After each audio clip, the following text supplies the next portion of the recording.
ሰላም ሰላም ቅዱሳን ኢየሱስ ክርስቶስ ትናንትና ዛሬ እስከ ለዘላለም ያው ነው። ጌታ የተባረከ ይሁን። እግዚአብሔርን እጅግ አድርገን እናመሰግናለን። ሁላችንም በሕይወት ስላለን ለዛሬ ስላደረሰን ዛሬ ደግሞ የቃሉ ማዕድ አንድ ላይ እንድንቋደስ እድል ስለሰጠን ጌታችንን እናመሰግናለን። ደግሞም በላኛው ቤት በላኛው ማዕድ አንድ ላይ ተሰባስበን ከቁጥር ሳንጎል አውረን እንድንሆን ጌታ ይርዳን። ለዛ ያብቃን። ኢየሱስ ጌታ ነው። ሃሌሉያ። ጌታን እጅግ አድርገን እናመሰግናለን። ያጠናን ያለነው ባለፈው የጀመርነው የሐዋርያት ሥራ መጽሐፍን ቀጥለናል። ባለፈው ከ7 ወይም ከ8 እስከ 16 ያለውን አልፈን አይተን እንደምንጨርስ ነበር አካሄዳችን። ነገር ግን ብዙ ማብራራት፣ ማነጋገር፣ መወያየት፣ መማማር እንደሚገባን ወንድሞች እዛ አካባቢ የተነሱ ጥያቄዎችም ስለነበሩ ጊዜ ማጥሮን ስለነበረ ያንን አቻችለን ዛሬ ጌታ እንዲረዳን እንቀጥላለን። ጌታ የተባረከ ይሁን። ጌታን እናመሰግናለን። ለማያያዝ ዘን ካልደከመ እንዳለ ምዕራፍ 6ን ብታነብልን ፈጠን ብለህ ጥሩ ነው። ያው ማጠቃለልን አያይዘን ማጠቃለል ስለምናስብ ካለፈውም ጋር እንዲያያዝልን ጌታ ይባርክ።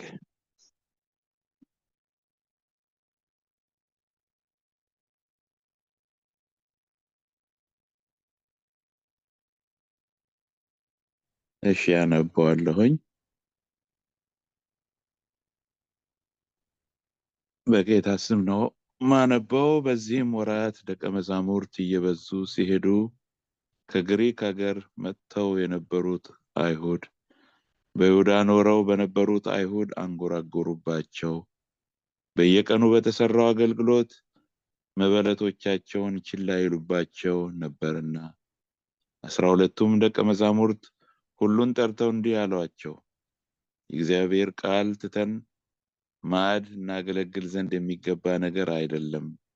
ወንድሞች ሆይ በመልካም የተመሰከረላቸውን መንፈስ ቅዱስና ጥበብም የሞላባቸውን 7 ሰዎች ከእናንተ ምረጡ፣ ለዚህም ጉዳይ እንሾማቸዋለን። እኛ ግን ለጸሎትና ቃሉን ለማገልገል እንተጋለን። ይህም ቃል ሕዝብን ሁሉ ደስ አሰኛቸው። እምነትና መንፈስ ቅዱስም የሞላበትን ሰው እስጢፋኖስን፣ ፊልጶስንም፣ ጵሮኮሮስንም፣ ኒቃሮናንም፣ ጢሞናንም፣ ጳርሜናንም ወደ ይሁድነት ገብቶ የነበረውን የአንጾኪያውን ኒቆላዎስንም መረጡ። በሐዋርያትም ፊት አቆሟቸው። ከጸለዩም በኋላ እጃቸውን ጫኑባቸው። የእግዚአብሔርም ቃል እየሰፋ ሄደ። በኢየሩሳሌምም የደቀ መዛሙርት ቁጥር እጅግ እየበዛ ሄደ። ከካህናትም ብዙ ሰዎች ለሃይማኖት የታዘዙ ሆኑ።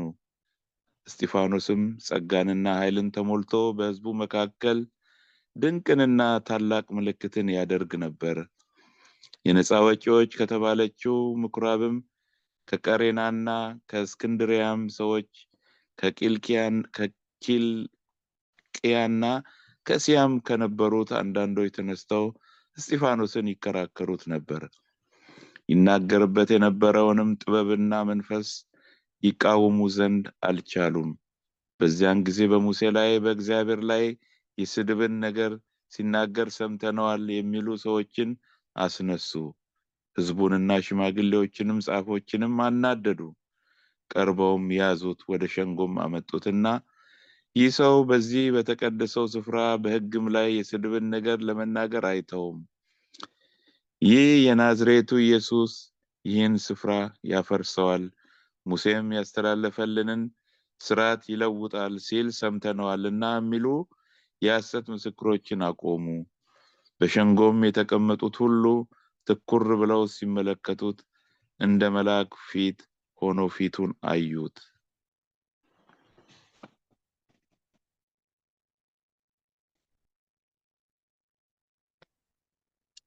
አሜን። ጌታ የተባረከ ይሁን። ወንድማችን ጌታ ይባርክ። እግዚአብሔርን እጅግ አድርገን እናመሰግናለን። ባለፈው እንግዲህ ከ1 እስከ 8 ያለውን አይተን አልፈን ነበረ። ዛሬ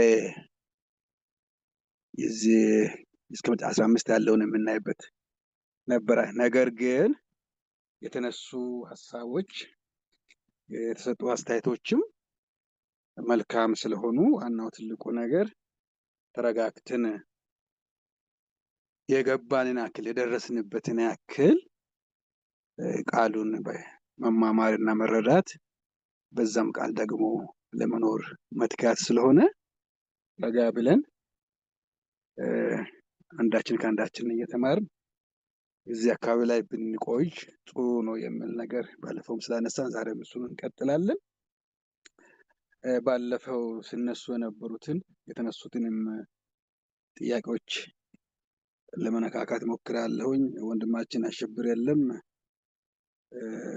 ፓስተር ተሴ አስታውሶ ምናልባት ደውልለት እስቲ እንትን ካለ አላውቅም። ምክንያቱም እሱ ማነሳው ጥያቄ ስላለ ሌላ ጊዜ እንትን ቅጂውን ከሚያዳምጥ አውሮን እንትን ብል ጥሩ ነው። ካለ እንዲገባ ፓስተር ደውልለት፣ እኛ እንቀጥላለን። ኢየሱስ ጌታ ነው። የዘላለም አምላክ እግዚአብሔር ሆይ ስለዚህ ጊዜ እናመሰግናለን። አሁን እንደጸለይ ነው በፊት እንዳለን አንተ በማከላችን ተገኝተህ የቃልን ፍቺ ሁላችንም አብራልን። ልባችን ይከፈት። ከመንፈስ ለመንፈሳችን ተናገረን። ከፍ ከፍ በል በኢየሱስ ስም አሜን። ባለፈው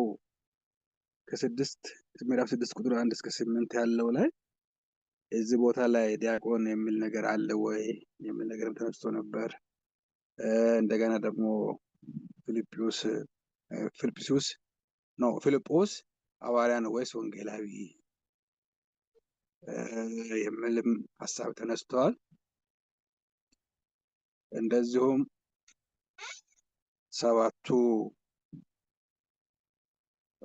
በወቅቱ የተሾሙት ደቀ መዛሙርት መሃል ሴቶች የሉም፣ 7ቱም ወንዶች ናቸው የሚል ነበረ። ሌላው ደግሞ ዲያቆናት እውነት በመንፈስ ነው ወይ የተሾሙት ወይስ በጣት ነው የተመረጡት የሚልም ሐሳብ ተነስቷል። ሌላ ደግሞ ዲያቆናት ማዕድ ወይንም ምግብ ማገልገል ነው ወይ ተግባራቸው፣ የስራቸው አገልግሎታቸው የሚል ነገር ነበር።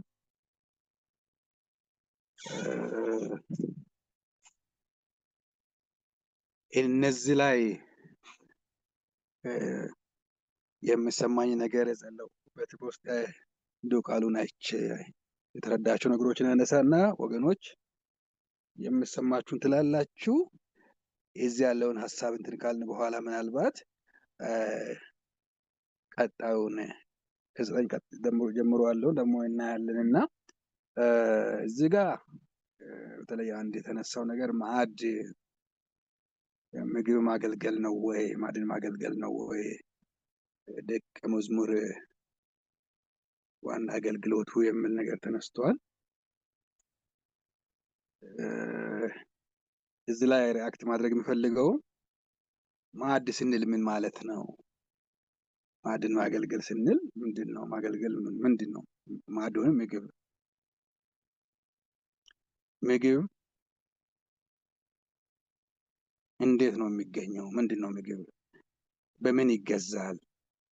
በገንዘብ ነው የሚገዛው። ገንዘብ ደግሞ እንዴት ይገኛል? እንደዚሁም ደግሞ ገንዘብ እንዴትስ ይተዳደራል? ወደዚህ ሳብ እያደረግን ስናመጣ ማለት ነው። የዛን ጊዜ ያለውን ምግቡንም ምኑንም አምጥቶ በሐዋርያት ስር እግር ስር ይቀመጥ ነበረ። ዛሬ ደግሞ ካለው ቤተክርስቲያን ጋር ስናያይዝ በሐዋርያት ዘመን በየቤታቸው ወይም በቤታቸው ይሰበሰባሉ፣ እዛው ይበላሉ፣ እዛው ያመልካሉ፣ እዛው ይማራሉ። እንደዛ ነገር ነው። መሰብሰቢያቸውም ቤታቸው ነበረ። ስለዚህ ወደ ቤተክርስቲያን ስንመጣ መሰብሰቢያ የቤተሰብ ቤት ለቤት ፕሮግራም እና ጥቃቅን ፕሮግራሞች ወይንም ጉባኤዎች እንዳሉ ሆኖ መሰብሰቢያ አዳራሽ እንዴት ይገኛል? እንዴት ይገዛል? እንዴት ይገነባል? መሰብሰቢያው እየጨመሩ በበዙ ጊዜ ነው የሚለውና እየቀጠለ ነው ሄደው። እንደዚሁም ዘመን እንዴት ይዋጃል? ያ ዘመንና የዛሬው ዘመን እንዴት ነው የምናስተሳስረው የምናዋህደው? ቃሉን የምንዋጀው የምናመጣው ወደዚህ የዛ ዘመን የነበረውን ትሬንድ የዛ ዘመን የነበረውን ጸጋና አገልግሎት እንዴት ነው ከዚህ ዘመን ጋር ከዘመኑ እድገት ከህብረተሰቡ ለውጥ ከባህል ከሀገር ወደ ሀገር ወንጌል እንደሄደው ከይሁዳ ተነስቶ ዛሬ እዚህ እንደደረሰው እንደዛውም እንዴት ነው የሚሆነው የሚለው ነገርን ማያያዙ ማየቱ ጥሩ ነው። እነዚህ ነገሮችን እንደ ጥያቄም እንዲም ሰፋ አድርገን እንድናይ ራዲየሳችን ማስፋት አስቤ ነው ይህንን ማመጣው።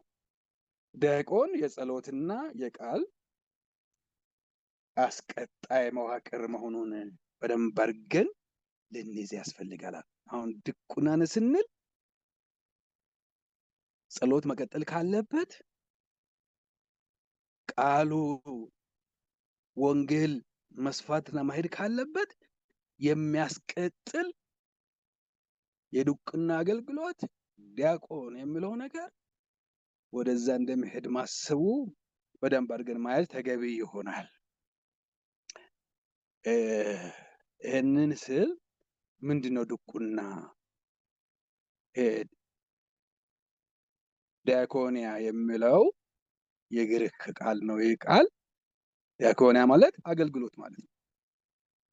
በደንብ የምንያዘው ነገር ማለት ነው። ድቁና የሚለውንም ዲያኮኒያ የሚለው ዲያኮኒያ አገልግሎት ማለት ነው። አሁን የዘመኑ ቤተክርስቲያን ድቁና ዲያቆን ድቁና እንዲስሉ የተለየ ነገር አይደለም። አገልግሎት ማለት ነው። እገዛን፣ እርዳታን፣ በመሶብ ዙሪያ የሚደረግ የማዕድ ስራን እነዚህን ሁሉ ሊያጠቃልል ይችላል። በአዲስ ኪዳን ውስጥ ከልዩ ልዩ አገልግሎት ጋር ተገናዝቦ ተሰላስሎ ወይንም ተያይዞ ኮኦርፖሬት ተደርጎ ተጠቅሷል። በተደጋጋሚ እናያለን። በዮሐንስ ወንጌልም በማቴዎስ በማርቆስ በሉቃስም ላይ ተጠቅሶ እናያለን። እንደዚሁም በሐዋርያው ጳውሎስ መልእክትም ውስጥ በተደጋጋሚ ተጽፎ ይታያል። የቃሉ ዋና ሐሳብ ራስን ዝቅ በማድረግ በታላቅ ትህትና የተጎዱ ሰዎችን ማገልገል ማለት ነው። ይህንን እነዚህን ጥቅሶች ብንይዝ ጥሩ ነው። ማቴዎስ 6 ምዕራፍ 1 እስከ 4፣ ዮሐንስ 13 ከ1 እስከ 16፣ ሮሜ ምዕራፍ 12 ከ1 እስከ 8፣ ፊልጵስዩስ ምዕራፍ 2 ከ1 እስከ 7፣ አንደኛ ጴጥሮስ ምዕራፍ 4 ቁጥር 11 አሁን ከላይ ያነሳቸውን ሐሳቦችን ጠቅላላ አድርጎ ይይዛል። ዲያኮናስ ማለት አገልጋይ ማለት ነው። ወንዶችና ሴቶችን ዲያቆናትንም ያጠቃልላል። ጾታ አይለይም። እዚህ ጋር ዲያቆናት የሚለው ቃል በግልጽ በአዲስ ኪዳን 29 ጊዜ ተጠቅሶ እናያለን። ዲያቆናት የሚለው ማለት ነው። እንደዚሁም ቅድም እንዳነሳሁት ከላይ ከዘረዘርኩት ሁኔታዎች ጋር ተያይዞ እንመለከታለን። እንደዚሁም ይሄ ዲያቆናት የሚለው አገልግሎት እንግዲህ ቃሉ አገልጋይ ማለት ነው። ዲያቆን ስንል አገልጋዮች ማለት ነው። አንድ ይሄ ስፔሲፊክ ይሄ እንዴት አድርጌ ነው የሚገልጸው? ስፔሻላይዝድ አሁን ለምሳሌ ወንጌላዊ ስንል ስፔሲፊክ ነው። መጋቢ ስንልም የሆነ የተለየ ድንበር ከዚህ አትልፍ የሚባል ነገር ባይኖርም ስፔሲፊክ ነው፣ ስፔሻላይዝድ ነው። ቋንቋውን ሲጠቀም እንዲገባን በማለት እንጂ ስፔሻላይዝድ እንደሚል ነገር የለውም። በእግዚአብሔር ቤት ውስጥ ሁላችንም አገልጋዮች ነን፣ ግን እንደሚያስፈልግ በየቦታው በየኦፊሱ እግዚአብሔር ሰዎችን እንደሰጠ ለቤተ ክርስቲያን እንገነዘባለን። ይሄ ዲያቆናት የሚለው አገልግሎት ጄኔራሊስት ነው። እግዚአብሔር ከዛ የአገልጋዮች ወይም የአገልግሎት ፑል ነው የሆነ ዲፖ እንዴት እንበለው እግዚአብሔር ያያቸውን ሁላችንም ለአገልግሎት ጌታ አይቶናል። በሰው አይን ውስጥ አስገብተው በመንፈስ ደግሞ ለሰዎች ስለነዛ ሰዎች ጸጋና አገልግሎት መሰጠት እንዲገነዘቡ እግዚአብሔር አብርቶ በተለየ መልኩ የተቀመጡ ለየትኛውም ቦታ ክፍተት ያለበት ቦታ መዝጋት የሚችሉ ቤተክርስቲያን ሙሉ የሚያደርጉ ማለት ነው። ምን ማለት ነው? በኬዝ ኦፍ ኢመርጀንሲ የትኛው ቦታ ላይ ዘሎ ቢገቡ ማለት ነው። ይህን ደግሞ እግዚአብሔር በዘመናችን አሳይቶናል። እግዚአብሔር የተባረከ ነው። ምስክሮች ነን ብዙዎቻችን። ዛሬ ይሄ የሚባል ስም ያልተሰጣቸው እስከ ዛሬ፣ ነገር ግን ፓስተር ሆነው ወንጌላዊ ሆነው አስተማሪ ሆነው በግልጽ ይህንን አሟልቶ ቤተክርስቲያን ሙሉ አድርጎ እያገለገሉ የኖሩ ወገኖች አሉ። ነገር ግን አንድ ቦታ ብቻ ያለው ነው። ያ ማለት ሙሉ ጊዜ በተለየ መልኩ ሰጥቶ የተለየ ኦፊስ ውስጥ ባይገቡ በየቦታው መግባት የሚችሉ ጸጋው ግን ያለባቸው መንፈስ የሞላባቸው። አሁን ትልቁ ነገር አገልጋይ የሚለው ነገር ባሪያ የሚገዛ ለጌታው የተሰጠ ደግሞ የጌታ መንፈስ ያረፈበትና የጌታ ንብረት መሆኑ ውስጡ ኮንፈርም ያደረገለት የተሰጠ የትም ብላክ የልብ የሚያደርስ ማለት ነው። የድቁናን አገልግሎት እንደ ቀላል አድርገን የምናየው አይደለም። አገልግሎት የሚለው ነገርን ነው ጀነራል ሁሉንም አገልግሎት ነው የሚይዘው። ለምሳሌ ምዕራፍ ሮሜ 13ን ብናነብ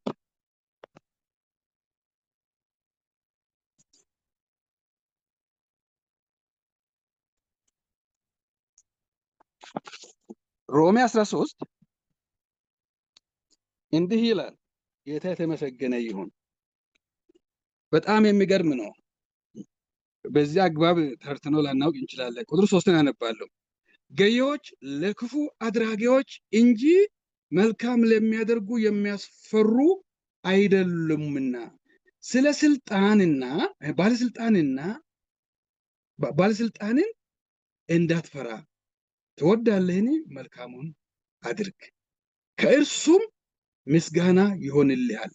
ለመልካም ነገር ለአንተ የእግዚአብሔር አገልጋይ ነውና። ማን? ነገስታት የእግዚአብሔር አገልጋይ፣ የእግዚአብሔርም ሕዝብ አገልጋይ ለመልካም ነገር እንደሆኑ አገልጋይ እንደሆኑ ያሳይ። ዲያቆን ይህንን በግሪኩ ዲያቆን ትርጉሙ ነው። አገልጋይ የሚለው አንድ ትርጉም ይሰጣል።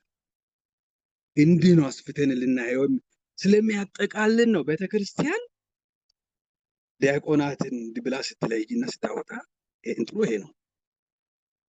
ሐዋርያት የአዲስ ኪዳን አገልጋዮች ወይም ዲያቆናት ነበሩ። ሁለተኛ ቆሮንቶስ ምዕራፍ 3 ቁጥር 6 ላይ ይህንን እንረዳለን።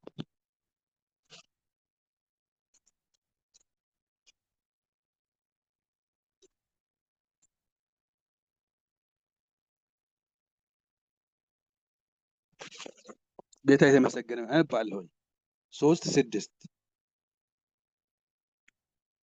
ሁለተኛ ቆሮንቶስ ይቅርታ፣ አንደኛውን ነው ወጣሁት።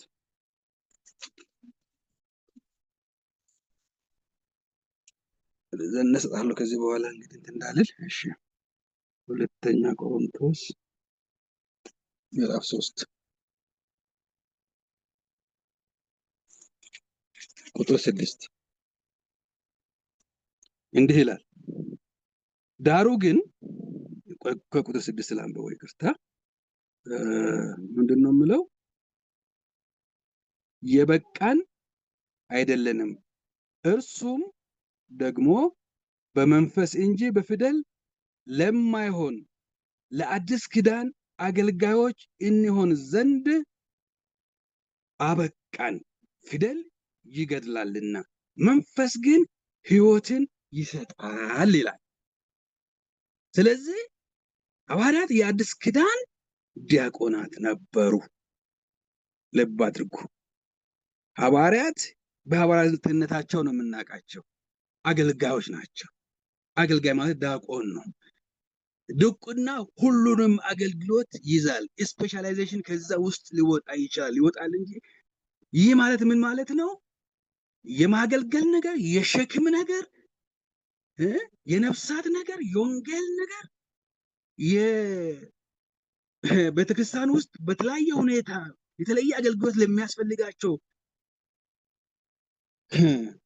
ልብ ያላቸው ቅዱሳን አገልጋዮች ዲያቆናት ናቸው። ተለይቶ ስፔሲፊክ አሳይንድ ማድረግ ሌላ ነገር ነው፣ መሾም ሌላ ነገር ነው። ነገር ግን ኢን ጀነራል ዲያቆናት ናቸው። በዚህ አግባብ ነው መጽሐፍ ቅዱስ የሚያስቀምጠው። ጳውሎስና ጢሞቴዎስ ራሳቸውን ዲያቆናት ብሎ ባሪያዎች፣ አገልጋዮች እያሉ ይጠራሉ። ፊልጵስዩስ ምዕራፍ 1 ቁጥር 1ን ማንበብ እንችላለን። ምእመናን የእርቅ ዲያቆናት ወይንም አገልጋዮች ተብለዋል። ሁለተኛ ቆሮንቶስ ምዕራፍ 5 ቁጥር 18 እስከ 20 ዘነት አነብልናለ። ዘነት እስክታወጣ ቀጣይ ያለውን ሐሳብ አነሳለሁኝ። ሁለተኛ ቆሮንቶስ ምዕራፍ 5 ቁጥር 18 እስከ 20 እዚህ ጋር ምእመናን የእርቅ አገልጋዮች የሚባላቸውን ወይንም ዲያቆናት እንደተባሉ ያሳየናል። የጌታችን የኢየሱስ በመጨረሻ በፍርድ ቀን የተራቡትን፣ የተጠሙትን፣ የተራቆቱትን፣ የታሰሩትንና ያገለገሉትን ቅዱሳንን ጻድቃንን ዲያቆናት ብሎ ይጠራቸዋል። አገልጋዮች ብሎ ይጠራቸዋል። አገልጋዮች ማቴዎስ 25:40 ይሄንን ይናገራል። ዘን አውጥተህ ከሆነ አንብብልን። ሁለተኛ ቆሮንቶስ ምዕራፍ 5 ከቁጥር 18 እስከ 20 ነገር ግን የሆነው ሁሉ በክርስቶስ ከራሱ ጋር ካስታረቀን የማስታረቅም አገልግሎት ከሰጠን ከእግዚአብሔር ነው። እግዚአብሔር በክርስቶስ ሆኖ ዓለሙን ከራሱ ጋር ያስታርቅ ነበርና በደላቸውን አይቆጥርባቸውም ነበር፣ በእኛም የማስታረቅ ቃል አኖረ። እንግዲህ እግዚአብሔር በእኛ እንደሚማልድ ስለ ክርስቶስ መልእክተኞች ነን። ከእግዚአብሔር ጋር ታረቁ ብለን ስለ ክርስቶስ እንለምናለን። አሜን። እግዚአብሔር የተባረከ ይሁን። ጌታ ይባርክ ወንድማችን። አድማሱ እዚህ ካህን ነው ወይስ ዲያቆን ነው የሚለው? ታዲያ ክህነት መስሎኝ ይሄ ታዲያ የሚያናገረው ስለ ክህነት መስሎኝ። ልጨርሰን እንመለሳለን፣ ችግር የለውም። ያዞና ሐሳቡን ያው እድል ስለምኖር እንመለስበታለን፣ ችግር የለውም። እንግዲህ እዚህ ጋር አሁን ክህነት ቅድም ብያለሁኝ፣ ወንጌላዊ ያነሳ ያለውን ካህን፣ ነቢይ፣ አስተማሪ፣ ወንጌላዊ፣ መጋቢ እነዚህ ሁሉ ፑል ነው ይሄ አገልጋይ የሚለው ነገር። አሁን ስለ አገልጋይ ወይንም አገልግሎት ዲያቆን የሚለው ነገርን አገልግሎት የሚለውን ጥሬ ትርጉም ሰጥተን ነው እያየን ያለ ነው። ቀለል ያለ መልኩ እንድንረዳው ነው። አሁን ክህነት በብሉይ ኪዳን ስናይ አገልግሎት ነው። የክህነት አገልግሎትም አገልጋይ ጋርና ከአገልጋይ ጋር ስናያይዘው ዲያቆን የሚለው ትርጉም መሰጠት ይችላል። ያ ማለት ካህን አይደለም። ዲያቆን ስለተባልኩኝ እኔ መጋቢ አይደለሁም፣ ዲያቆን ስለተባልኩ ወንጌላዊ አይደለሁም ማለት አይደለም። የድቁና ስራ ማንም ሊያገለግል ለማገልገል ለዚህ አይከለከልም ማለት ነው። ቅድም አንስቻለሁኝ። አሁን በደንብ አድርጋችሁ የምትረዱልን ነገር ይሄ ስፔሲፊክ ልክ ዓለም ላይ የሆነ ስፔሻላይዜሽን ተብሎ ፕሮፌሽናሊዝም ከዚህ መልስ ይሄ ነው ከዚህ መልስ ይሄ አይገባም፣ እዚህ ውስጥ ምን አገባህ አንተ እነዚህ አገልግሎት የሚባል ነገር የለውም። ነገር ግን የእግዚአብሔር መንፈስ ፍቃድና የቤተ ክርስቲያን ልብ ማረፍ የቅዱሳን ልብ ማረፍ የሰላም ወንጌል በሰላም መሰበክና ወንጌል መስፋት ከቻለ ድንበር ይሄ ታይትል የተሰጠው እግዚአብሔርን በሙላት ያለ ስጋት መስመራችን ጠብቀን እንድንሄድ እንዳንገፋፋ የተደረገ ነገር ካልሆነ በስተቀርና ጸጋ ደግሞ በዚህ አንጻር የተሰጠው ጸጋውን በባቡ ሌላውን ጋር ገብተን እዚህም ከምንል አገልጋይ እስካለ ሰዎች እስካሉ ሰው በቂ ነገር እስካለ ድረስ አገልጋዮች እስካሉን ድረስ ሰው በጸጋው ስፔሲፊክ ቢያገለግል ፍሬያማ ስለምንሆን ነው ጌታ ይህንን ኦፊሶች ላይ አይቶ አገልግሎት በየቦታው እንትን ያደረገው። ስለዚህ አንድ ሰው ሁሉንም አገልግሎት ማገልገል ይችላል። ነገር ግን ካለ ፍሬ ካለ ምንድነው ምእመን ላገለግሉ የሚችሉ አገልጋዮች ካሉ በየጸጋው ሰው እንዲቀመጥ ቤተክርስቲያን አጀስት ማድረግ አለባት። ሁለተኛ ነገር ደግሞ አገልጋዩ በስፍራው በስፔሲፊክ በተለየ ጸጋው ላይ ብቆ ፍሬያማ ቢሆን እኔ እዚህ ጋር ነው ብሎ ራሱን እንትን ማለት ያለበት። አንድ ቦታ የሚያጋፋን ነገር የለም።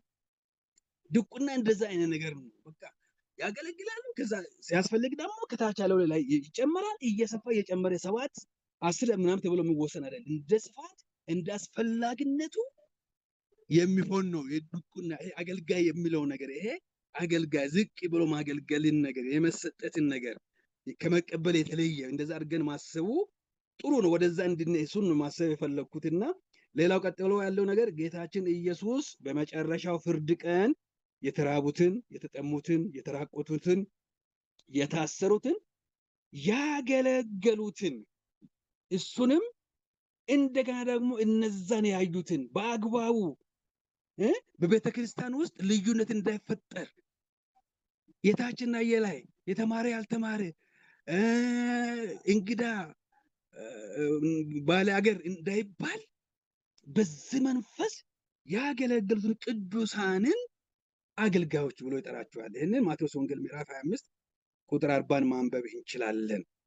እንግዲህ ይህንን ካል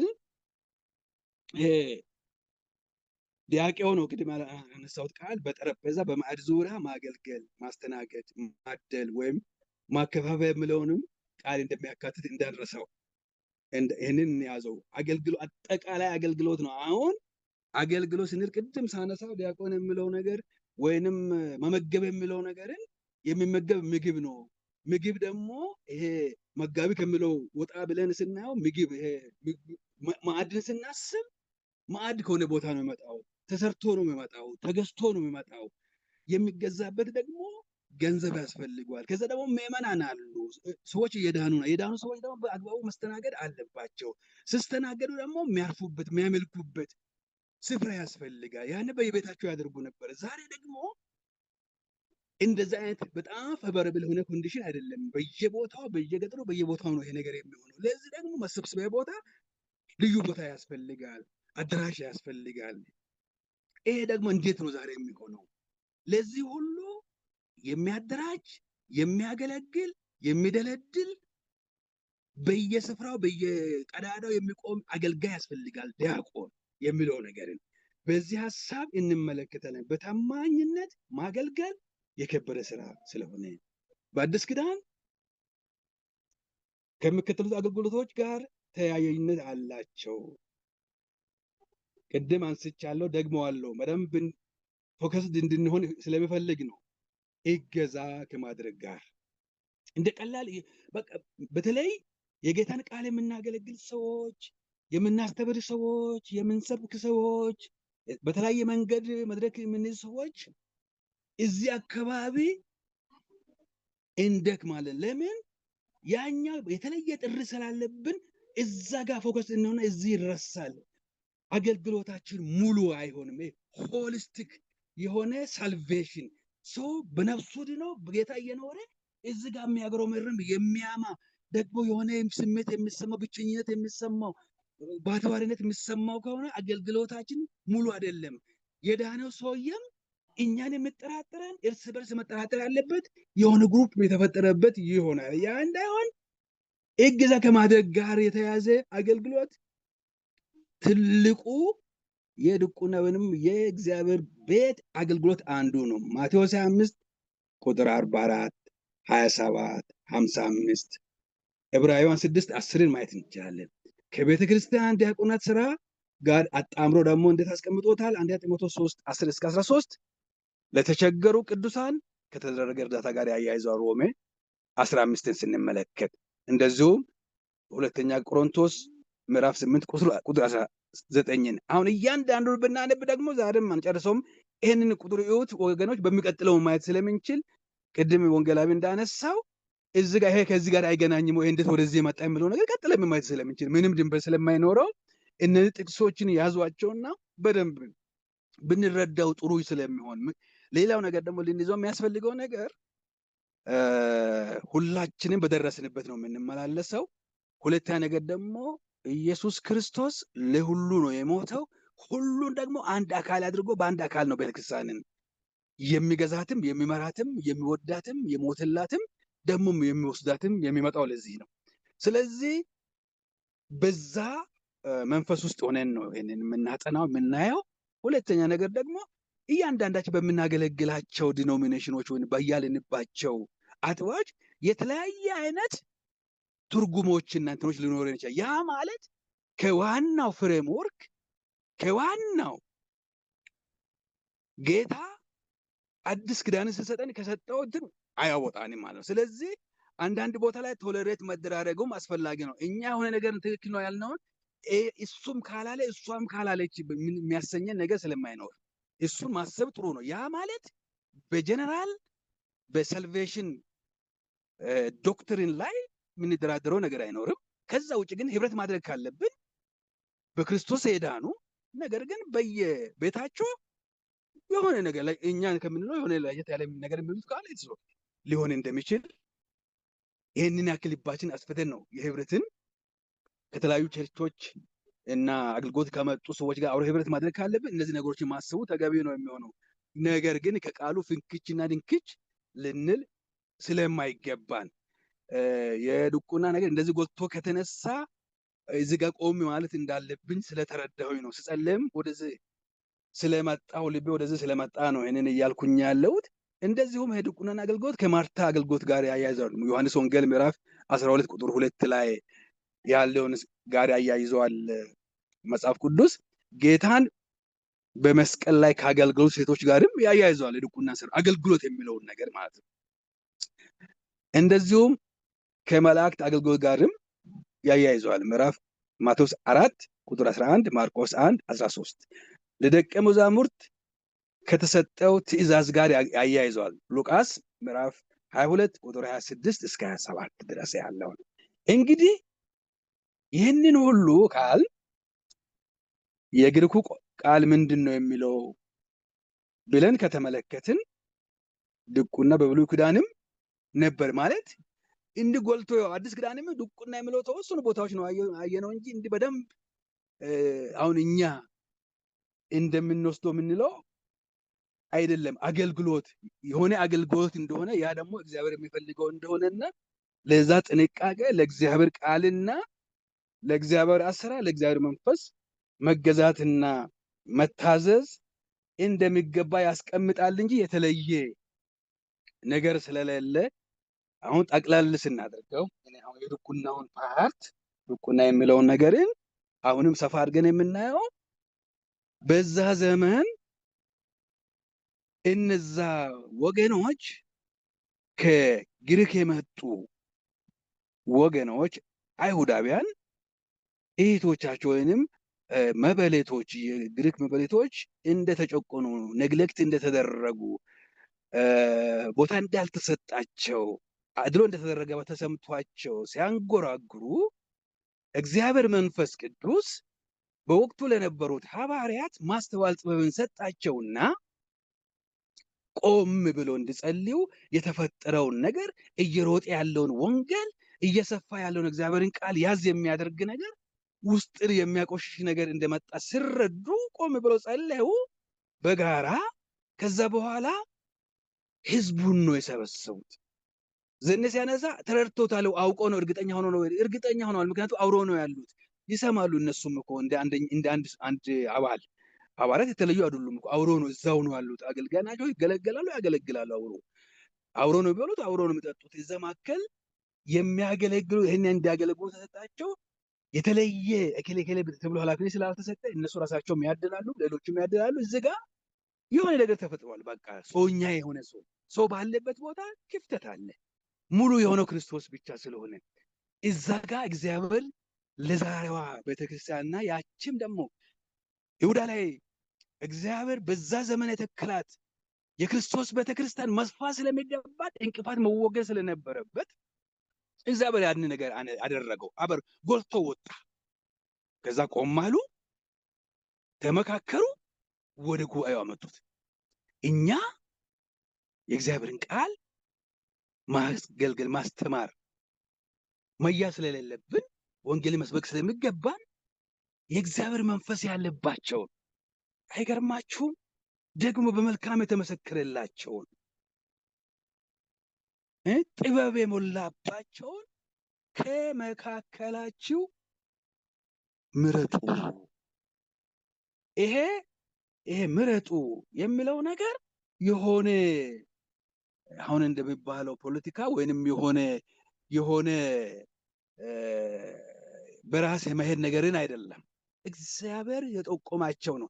ለምን ቢባል ማን በመልካም እንደሚሄድ ማን በመንፈስ ቅዱስ እንደሚገዛና ለቃሉ እንደሚገዛ በዛ በነበራቸው ተወሰነች ጊዜ አስተውሎ ስላዩ ህዝቡ እንደሚያውቅ እንደሚረዳ ኃላፊነትን መውሰድ እንደሚችልም በዚሁ ሼር ሲያደርጓቸው ነው የምናየው። ስለዚህ ያለምንም ስህተት እነዚህ የሚገርም አይነት ጸጋ የሞላባቸው ሰዎች ከ12ቱ ውጪ ዘነ ሐዋርያው አይደለም ወይ? ሐዋርያው ቀድሞ ተመርጦ ኦልሬዲ ከ12ቱ ውጪ ነው የተመረጡት ሰባቱ። ፊልጶስ ከሰባቱ ውስጥ ነው ያለው። አሁን የምንይዘው ከሐዋርያት ከ12ቱ እንዳይደለ እዚህ ጋር በዚህ እንረዳለን። ከ12ቱ ውስጥ አይደለም ፊልጶስ። ከዛም በኋላ ከተመረጡት ከሰባቱ ውስጥ ነው።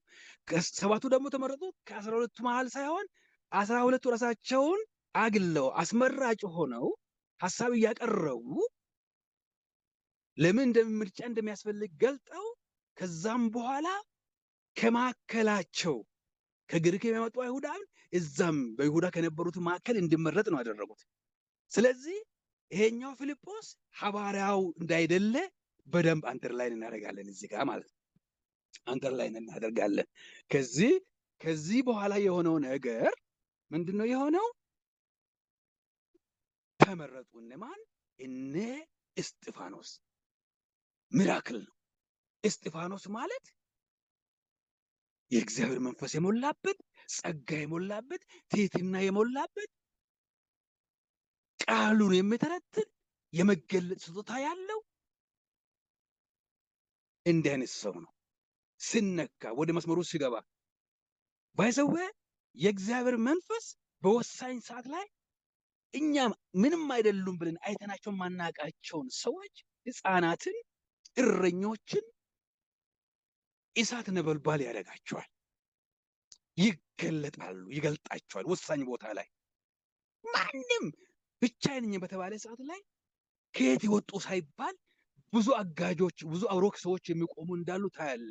አንተ ከእግዚአብሔር ጋር ስትቆም ወንጌል በሚሄድበት ቦታ ወንጌል ይዘህ ወጥተህ አታፍርም። አሕዛብን ያስነሳልሃል፣ ነገስታትን ያስነሳልሃል፣ ስለ አንተ ይቆማሉ።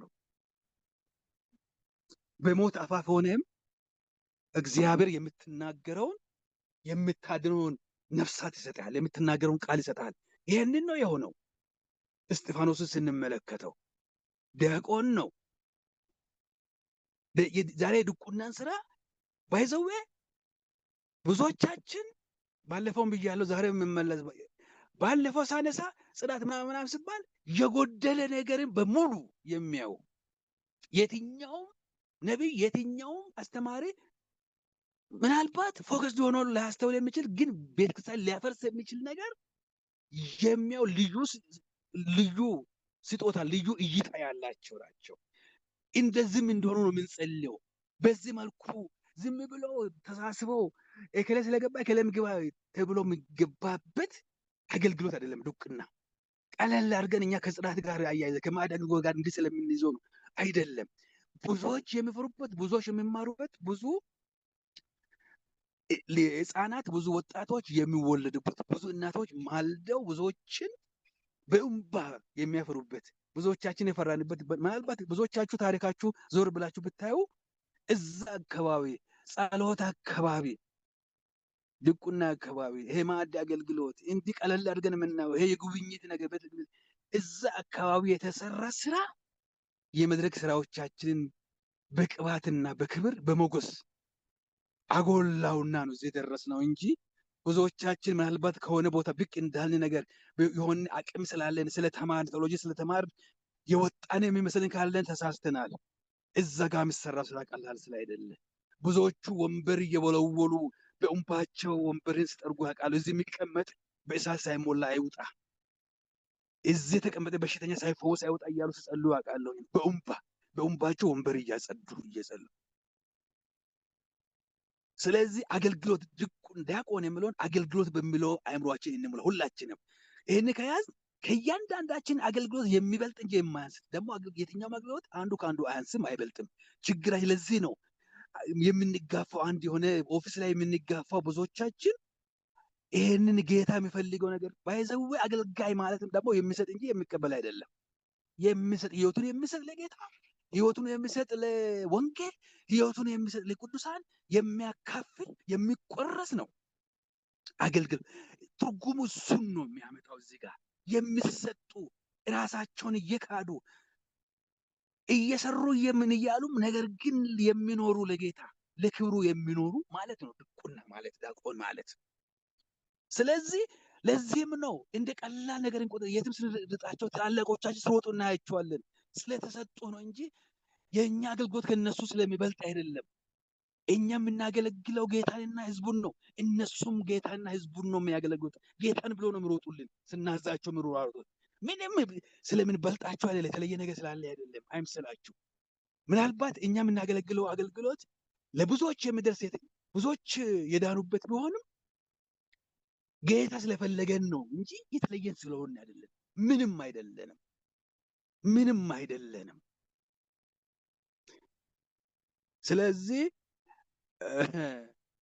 እዚህ ጋር በደንብ የድቁናን አገልግሎት ገንዘብ ማስተዳደር በጽድቅ ሳይሰረቅ የሚሰርቀውን አገልጋይ የሚሰርቀውን ሊሰርቅ የሚፈልገውን የሚያምታታው ኖ፣ ይሄ እግዚአብሔር ቃል ነው፣ እግዚአብሔር ንብረት ነው፣ እንደፈለግ ማድረግ አትችልም።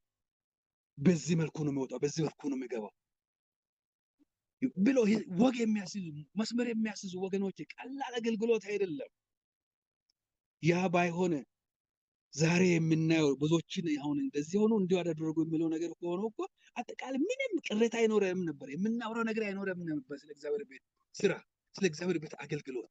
ስለዚህ ይህንን ብለን ከዛ ወደ ሽምግልና ከዛም የመሪነት እንደዚህ እያል አያይዘን አጠቃላይ ወንጌል የሚሮጠው አገልግሎት አገልጋይ የሚለው ነገር በሙላት እነዚህ ሲያያዙ ምእመን በሙሉ አገልጋይ ሲሆን የአገልጋይነት መንፈስ፣ የመስማት መንፈስ፣ የመታዘዝ መንፈስ፣ ራስ ዝቅ ማድረግ መንፈስ፣ የባርነት መንፈስ ሲወርድብን ሲገዛን አንሰማም። ስለ ራሳችን አንዳንድ አይሰማንም።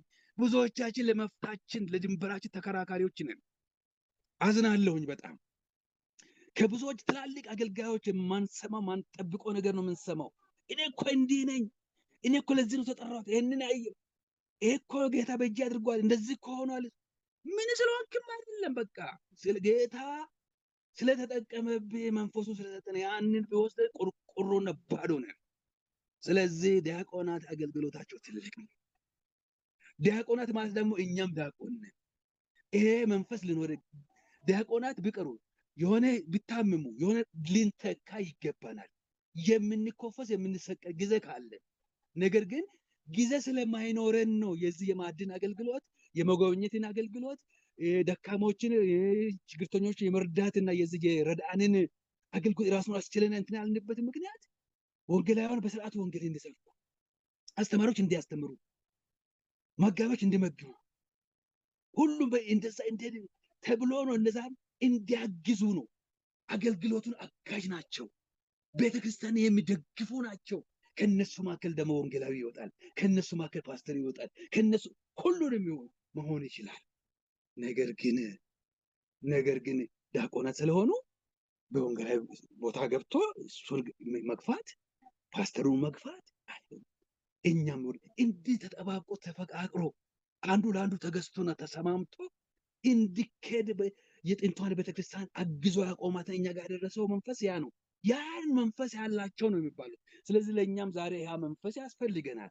እግዚአብሔር በዛ መንፈስ ይባርከን፣ ይህንን መንፈስ ያብዛልን ወገኖች። የመገዛትን፣ የትህትናን፣ የአንዱን አገልግሎት የማክበርን፣ የመቀበልን ወንድም ደካማ ቢሆን ብርቱ ፓርቱን እንድናይ ያቺ ደካማው ደግሞ ለመሸፈን እንድንተጋ እንድንቆምለት ከጎኑ በደካማ ጎኑ ልንቆም በደካማ ጎኑ ልንወጋው አይደለም። ብዙ ነገር ልንደክም እንችላለን። ብዙዎቻችን ሙሉዎች አይደለንም። ነገር ግን አንድ ቀን ለመሸፈን እንችላለን። ማናችን ምንጣል የለንም። ማንም በእግዚአብሔር ቤት ቦታ የሌለው ብልት የለም። ሃሌሉያ። ስለዚህ ወገኖቼ በዚህ መንፈስ ብናየው፣ ስለዚህ ፊልጶስን በደንብ አድርገን የምንይዘው ከሰባቱ መካከል የወጣው ነው። ይሄ ፊልጶስ ወደ ሰማሪያ ከተማ የተላከው ፊልጶስ ዲያቆኑ ነው። ሐዋርያ 16:5 ላይ ያለው ማለት ነው። እሱ ነው እንጂ ሐዋርያው አይደለም። ሐዋርያቶቹ በላቸው ላይ ጨመሩ ጳውሎስን በኋላ እንጂ ይሁዳ ሲወጣባቸው ፊልጶስ ከዛ ወደ ድቁናም አልመጣም። ከ12ቱ ለብቻ ነው የነበሩት። ሌሎች ጥቅሶችንም ማስቀመጥ ይቻላል። ምዕራፍ 8 ቁጥር 26 ላይ ይሄንን ያሳየናል። 8:35 እስከ 40 ይሄንን ያሳያልና እኔ ይሄን እዚህ ጋር ስፔሲፊክ ብዙ ነገሮችን አላደረኩም። ጀነራል የሆኑ ነገሮችን እንድንረዳ ነው። ምናልባት ዝም ብዬ የተባረካቸው ነገሮች ካሉ ወደ አንድ ፈር ማሳዝ እንችላለን። ቅድም ወንጌላዊ ያነሳውን ነገር የምትጨምረው ነገርም ጨምረ ማንሳትና ማቅራት ይችላል። ሌሎቻችሁም ግቡ ዘን ሞዴሬት አድርግ። ጌታ ይባርካችሁ።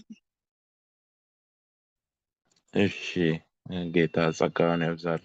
ወንድማችን አድሜ ዘግየት ብላችሁ የገባችሁ ጸጋና ሰላም ይብዛላችሁ። እግዚአብሔር ይመስገን።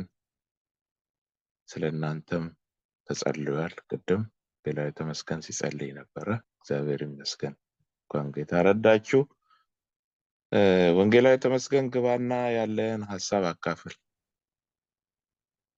ያ ሐሳብ እንኳን ለማካፈል ትንሽ እየነዳው ነው፣ ግን ጥያቄ ነው ያለኝ በዛው ላይ ሁሉን የሚያካትት ነገር በመንፈሳዊ ዓለም ውስጥ አለ እና ደግሞ ለተወሰኑ ሰዎች የተሰጠ ስጦታ ስለሆነ እኮ ነው ምርጫ የተደረገው። እዛ ላይ ምረጧቸው ሲል እኮ ጸጋ ልዩ ልዩ ነው ስለሚል ነው። ጸጋ የተሰጠ ጸጋ የተለያየ ስለሆነ ለነሱ የተገባቸው ክራይቴሪያ ስላለ ነው ይሄን አይነት ነገር መንፈስ ያለባቸው እንደዚህ አይነት ሰዎች ተብሎ በዛ ክራይቴሪያ መሰረት ነው እነዚህ ሰዎች እንዲመረጡ የተደረጉት። ስለዚህ እነዚህ ሰዎች ድቁና ክራይቴሪያ አለው፣ ሽምግልና ክራይቴሪያ መመረጫ ጢሞቴዎስ ላይም ተጽፏል። ይሄኛው ሁሉም ሰው ሊያደርገው የሚችል ነው ልንል እንችላለን ወይ ነው ጥያቄ። ምክንያቱም ክህነት ከነገድ ከቋንቋ ዋጅቶ ሁሉንም ካህን እንዳደረገን ነው መጽሐፍ የሚናገረው። ማንኛውም ሰው ካህን መሆን ይችላል። ካህን ነው። ወይም ወንጌል መስበክ ደግሞ ለሁሉም የተሰጠ ዲቁና ግን ለዛ ለተመረጡ ሰዎች የተሰጠ አገልግሎት ነው እንጂ ሁሉም ሐዋርያውም ዲያቆን ነው ያንም ዲያቆን ነው ብለን መናገር እንችላለን ወይ? ትንሽ ጥያቄ ስላደረብኝ ነው እሱ ቢብራራልኝ ነው እንጂ መናገር አልችልም እየነዳሁ ስለሆነ። ማይክፍሬ እሺ እና በዚህም ላይ ደግሞ ይህንን የወንጌላዊ ተመስገንን ጥያቄ ትመልሳላችሁ ወይም እግዚአብሔር ባስረዳችሁ መጠን ታካፍሉናላችሁ። እንደገና ደግሞ ይሄ በዚህ በሐዋርያት ሥራ ምዕራፍ 6 ላይ ያሉት የተመረጡት ሰዎች ዶክትሪን የቤተ ክርስቲያን ዶክትሪን ተደርጎ የሚወሰድ ነገር ነው ወይስ ችግር ስለተፈጠረ ያንን ችግር ለማቃለል የጊዜውን ችግር ለማቃለል ተመረጡ ችግሩን አቃለው ሊሆን ይችላል? እና እንደዚህ አይነት ችግሮች በሚፈጠሩበት ጊዜ እንደነዚህ አይነት ሰዎችን መርጠን እንዲያገለግሉ ማድረግ ከዛ ውጪ ምንም ችግር በሌለበት እነዚህ ምረጡ የሚባል ነገር ነው ወይ? በአጠቃላይ ዶክትሪን ነው ወይ? ሐዋርያት ሥራ ውስጥ የምናያቸው ልምምዶች በሙሉ ዶክትሪን አድርገን የቤተ ክርስቲያን መውሰድ እንችላለን ወይ የሚልም ሐሳብ አለኝና በዚህ ላይ እስቲ ማብራሪያ ስጡ። ደግሞ እነዚህ ቸል የተባሉትም ሰዎች መበለቶች ነው የሚለው ቃል በቃል እዛ ላይ መበለት ማለት ባል የሞተባቸው ሴቶች ያላገቡ ባል ከሞተባቸው በኋላ ሌላ ያላገቡ ሴቶች ማለት ነው። እንዴት እነሱ ተመርጠው ቸል ተባሉ የተባሉት እነሱ ስለሆነ ማለት ነው። ምንድነው ችግሩ? እነሱ ላይ ቸልታው ያተኮረበት ምክንያት እና ግቡና እስቲ እግዚአብሔር ያስረዳችሁን። ሰላም አስመራ ግቢ። እሺ እግዚአብሔር ባርካችሁ። ምክንያቱም በጣም ወንድም አድማሱ ያመጣው በጣም ዲቴል የሆነ እግዚአብሔር ይባርከው። እንግዲህ እኔ እንደ ዶክትሪን ሳይሆን የቤተክርስቲያን አሰራር ምን ይመስላል፣ ምክንያቱም የተቸገረውን መርዳት ክርስቲያናዊ ነው። አይ ዶንት ቲንክ ሶ ዶክትሪን ይግባ መመረጡ አለመመረጡ ይሄ ቤተክርስቲያን መበለቶችን ድሆችን ታዲያ ክርስትናው ታዲያ ምንድን ነው? እንደሱ ባይሆን ኖሮ ተርቤ ያበላችሁኝ ወይ ተጥሜ አጠጣችሁኝ ማለት that is practically ክርስቲያን ማድረግ ያለበት ቤተክርስቲያን ማድረግ ያለባት ነው። እንዲያውም ዶክትሪን ላይ ብዙ ዲቤትም አያስፈልግ፣ እዚህ የሀርት ጉዳይ ነው። ይሄ ጥሩነቱ ምንድነው? ቤተክርስቲያን ስነ ስርዓቷን እንድትይዝ እንደ ማንም እንደ ሴኩላር ኦርጋናይዜሽን የሆነ ነገር የራሱ አሰራር ከሌለው ኬዮቲክ ነው የሚሆነው፣ ዝብርቅርቅ ነው የሚለው። ስለዚህ እንዲያውም ናት ቤተክርስቲያን ናት ለዓለም እንዲያውም አስተማሪ መሆን ያለባት በብዙ አይነት መንገድ እና እዚህ ላይ እነዚህ ዲያቆኖቶች ሳነበው በዛን ጊዜ ግሪክና እነዛ አጌስ ዲስክሪሚኔሽን ነበር መሰለኝ። አይ ዶንት ኖ አጉረመረሙ። ምክንያቱም ግሪኮቹን ለማመን ሲመጡ ምናልባት ስቲል አለች አይደለም ያቺ ነገር ዲስክሪሚኔት አድርጓቸው ኦኬ ኢኳል ለሁሉም ኢኳል ይሁን እነሱም ኔግሌክት ምክንያቱም መንፈሳዊ ብቻ እንትን ብለው እንትኑን ባላንሱን እንዳያጣ ኦኬ እንግዲህ በመካከላቸው እንዲራቡ እንዳይኖሩ የሚጠሙ እንዳይኖሩ ሆድ ሰው ተርቦ ወንጌል አትሰጠውም። you have to feed them። ይሄ ደግሞ የራበን ሰው ሄደ ኢየሱስ ያበላሃል እያልክ አይደለም፣ ምግብ እየሰጠህ ነው ኢየሱስ እንደሚያበላ እንትን ምትል። ለዚህ ነው የተራበ ከመጣ ጸልይልሃለሁ ሆድ ይሙላህ አትለውም ነው የሚለው። ወይ በርዶት የመጣው ኢየሱስ ያለብሳል ኮትህን አውልቀህ ስጥ። this is ክርስቲያናዊ ነው። በጨለማ በነበርንበት ጊዜ ወደ ብርሃን ስመጣ ብዙ ነገር ተረድተናል። ሳምታይምስ እንትን ይሄ አነሰሰሪ ዲቤት ውስጥ ምናምን ሲገባ እጅስ ሀርት ኢሹ ነው ብዬ ነው የማየው። ሳበዲ መረዳት አለባቸው መረዳት የለም።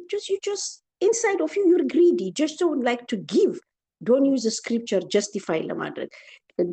ከወንጌላዊ ተመስገን ጋር ደግሞ እስማማለሁ።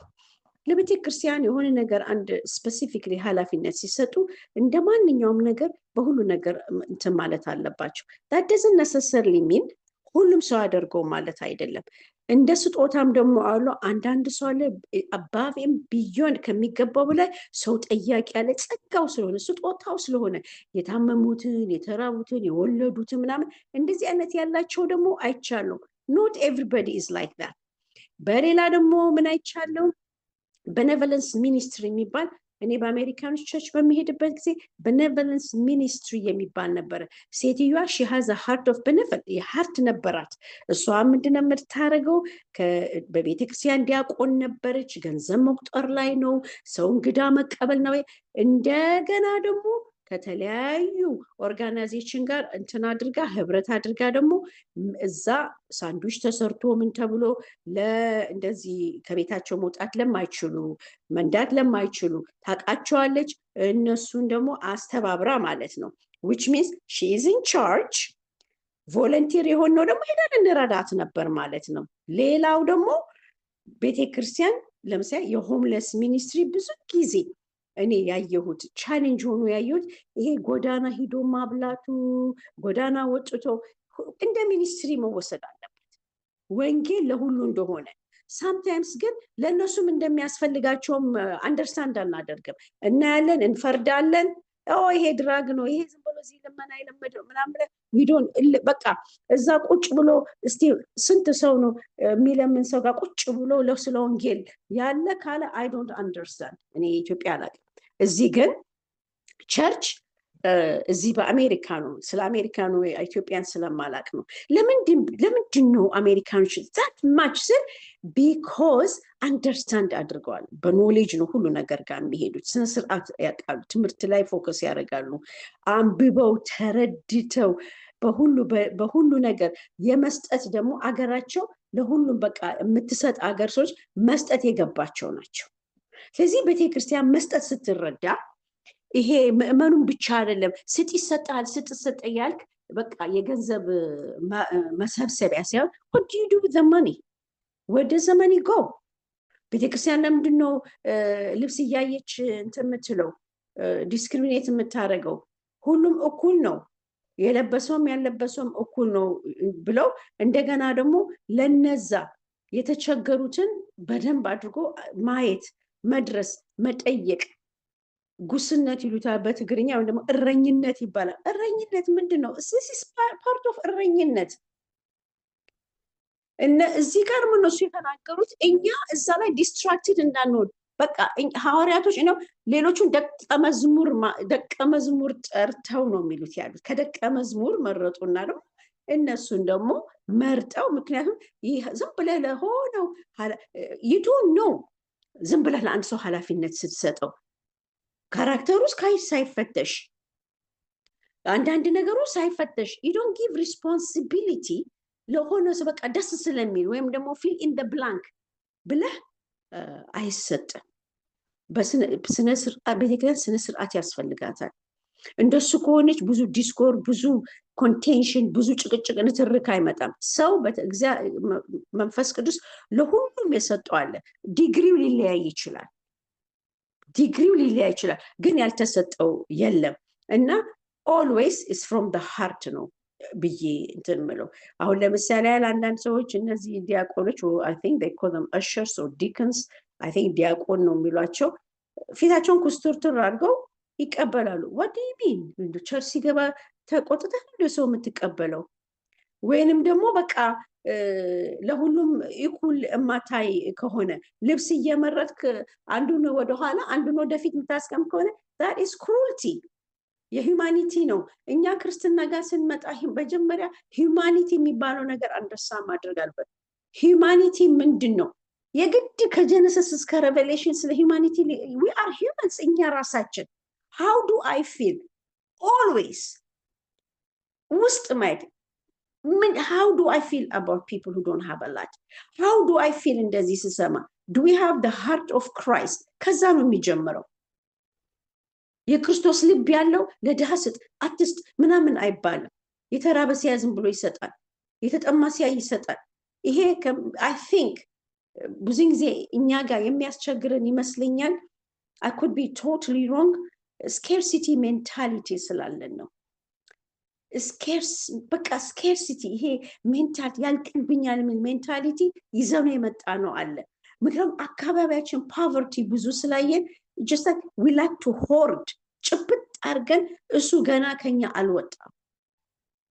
ቃል እያጠበው ሲመጣ ሞር እምነታቸውን ወደ እግዚአብሔር ትረስት ስናደርገው not because I have, not because I don't have የሚያኖረው እግዚአብሔር ነው ስንል then we understand የሰዎችን ፔን then በየሳምንቱ ስለዚህ ነገር ዲቤት አያስፈልግም ማለት ነው። as a doctrine no እንደ ዶክትሪን እኔ ፐርሰናል አላየው፣ እንደ ቤተክርስቲያን ስርዓት አየዋለሁ።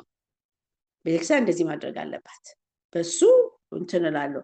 ከወንጌላዊ ጋር ደግሞ ባመጣው ደግሞ እስማማለሁ ማለት ነው። ጌታ ይባርካችሁ። እሺ ጌታ ጸጋውን ያብዛልሽ አስመረት። ሌሎችም ቅዱሳን ማብራሪያ የምትሰጡት ነገር ካለ የምትጠይቁትም ነገር ካለ ያው መማማር ካለ ጥያቄ ይኖራል መልስ ይኖራል እና ይሄ ያለ ነውና እንደዛ እናደርጋለን ማለት ነው። ወንድም ተዘግባ እሺ ያው ሰዓታችንም እያለቀች ስለሆነ ትንሽ ነገር ነው የምናገረው። እንግዲህ ሐዋርያ ሥራ ምዕራፍ 6 ላይ የተነሳ ጥያቄ ነው እስካሁን ያወያየን ያነጋገረን። ነገሩን እንዴት ነው ከመጽሐፉ የምንረዳው? አድሜ አስረድቶናል። ሁሉም አገልግሎት እንደሆነ ማንኛውም በቤተ ክርስቲያን ውስጥ የምናደርጋቸው ነገሮች አገልግሎት እንደሆኑ፣ እረኝነትም አገልግሎት ነው፣ አስተማሪነትም አገልግሎት ነው፣ ነብይነትም አገልግሎት ነው። ሁሉም አገልግሎት ነው። መስተንግዶም አገልግሎት ነው። ሁሉም አገልግሎት ነው። የዲያቆናትንም አገልግሎት ሐዋርያ ሥራ ምዕራፍ 6 ላይ እንደተነሳው ለሰዎች በሆነ ጊዜ ምግብ መስጠት፣ በምሳ ሰዓት፣ በእራት ሰዓት፣ በሆነ ሰዓት ምግብ በሚያስፈልግ ሰዓት ማቀበል፣ መመገብ፣ ማቅመስ፣ ማብላት ብለን ካሰብነው እኔም ቤተ አምጥቼ ወይም የሚበላ ነገር ይዤ ሄጄ የተራቡ ሰዎችን ላበላ ስለምችል የሁላችንም ኃላፊነት ነው። የተራቡትን መመገብ የሁላችንም ኃላፊነት ነው፣ ከሁላችንም የሚጠበቅ ነው በሚለው ልንይዝ እንችላለን። ሁላችንም እናገልግል እንጂ ግን በጉዳዩ ላይ ከእግዚአብሔርና ከቤተ ክርስቲያን ኃላፊነትን ወይም ባለ አደራነትን መቀበል ደግሞ ሌላ ነው። አሁን ሐዋርያ ሥራ ላይ የተደረገው ይሄ ነው። ማናቸውም የተራበ የተቸገረ ሰው ሲያገኙ ወዲያው አለ አይደለም ምንድነው ኢሚዲየት ሪስፖንስ የሚባለውን ወዲያው አድርገው ያልፉ ይሆናል። እነዚህ ዲያቆናት ግን የተፈለጉት በቋሚነት ስራው የነሱ እንዲሆን መከታተሉ፣ ማየቱ፣ የተራቡትን መፈለጉ፣ ተጠግቶ ማየቱ፣ ተጠግቶ ማገልገሉ ስራቸው እንዲሆን፣ አገልግሎታቸው እንዲሆን፣ ባለ አደራ እንዲሆኑ፣ ኃላፊነት የተቀበሉ እንዲሆኑ ነው የተፈለገው። ለዚህ ነው በሕዝብ ፊት አቁመው ጸልየውላቸው የሚለው። በሕዝብ ፊት አቁመው እነዚህ 7 ሰዎች ከዛሬ በኋላ ይሄንን ስራ ነው የሚሰሩት። ስለሚራቡ መበለቶች ከሌላ ሀገር መጥተው በእኛ መካከል እያሉ ችግር ስለሚደርስባቸው ሰዎች የምታናግሩት እነዚህን ነው።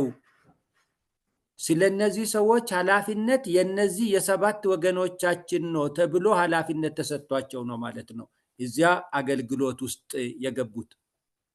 ስለዚህ ኃላፊነት መቀበሉ ለብቻ ነው፣ ሌላ ነው። ሁላችንም የምናገለግለው ነገር እንዳለ ሆኖ ከዚያ አስቀጥሎ ምንድን ነበር የተባለው? የዛሬ ሳምንት ካልተሳሳትኩ ድቁና ለምን በሐዋርያ ሥራ 6 ላይ ያለው ነገር ለምን ማዕድ ሊያገለግሉ ለሚመጡ ሰዎች ይሄ መስፈርት ለምን አስፈለገ? መንፈስ ቅዱስና ጥበብ የሞላባቸው ማለት ለምን አስፈለገ? መስፈርት ለማስቀመጥ ለምን አስፈለገ? የሚመጡት እኮ ምግብ ለማዘጋጀት ነው፣ የተራቡ ሰዎችን ለማብላት ነው የሚል ሐሳብ የተንጸባረቀ መሰለኝ እንደ ጥያቄ። ምክንያቱ ምንድን ነው? ሰው መንፈስ ቅዱስ ካልሞላበት የእግዚአብሔርን ሐሳብ መለየት ይቸግረዋል። መንፈስ ቅዱስ ካልሞላበት እግዚአብሔር የሚደሰትበትን የሚረካበትን ነገር ፈልጎ ማግኘት ይቸግረዋል። መንፈስ ቅዱስ ካልሞላበት መጽሐፍ ቅዱስንም አንብቦ መገንዘብ ይቸግረዋል። እግዚአብሔርን ሊያገለግሉ ስለሆነ መበለቶችን ያረጁ ሌላ ሀገር ውስጥ ሌላ ስንት አይነት ጸባይ፣ ስንት አይነት ችግር ውስጥ፣ ስንት አይነት የተለያየ ማህበራዊ ሁኔታ ውስጥ ቆይተው የመጡ ሰዎችን ስለሆነ የሚያገለግሉት እነዚህ ሰዎች እግዚአብሔር በሚደሰትበት ሁኔታ ለማገልገል በመንፈስ ቅዱስ የተሞሉ መሆን አለባቸው። ጢሞቴዎስም ላይ ያለ ይሄ ነገር ዲያቆናት እንዴት አይነት ሰዎች መሆን እንዳለባቸው ይናገራል። ጢሞቴዎስ 3:8-10 ማለት ነው። አንደኛ ጢሞቴዎስ ይናገራል። መስፈርት ያስቀምጥላቸዋል። መንፈስ ቅዱስ ሳይሞላባቸው ይሄን ማድረግ አይችሉም። ጥበብ ሳይሞላባቸው ከየሀገሩ የመጡትን ሰዎች በተገቢ መንገድ መያዝ አይችሉም። ሊያመናጭቁ ነው፣ ሊሳደቡ ነው፣ ሊያንገላቱ ነው። ጥበብ ከሌለባቸው ከበድ ያሉ ጥያቄዎችን ላይመልሱ ነው።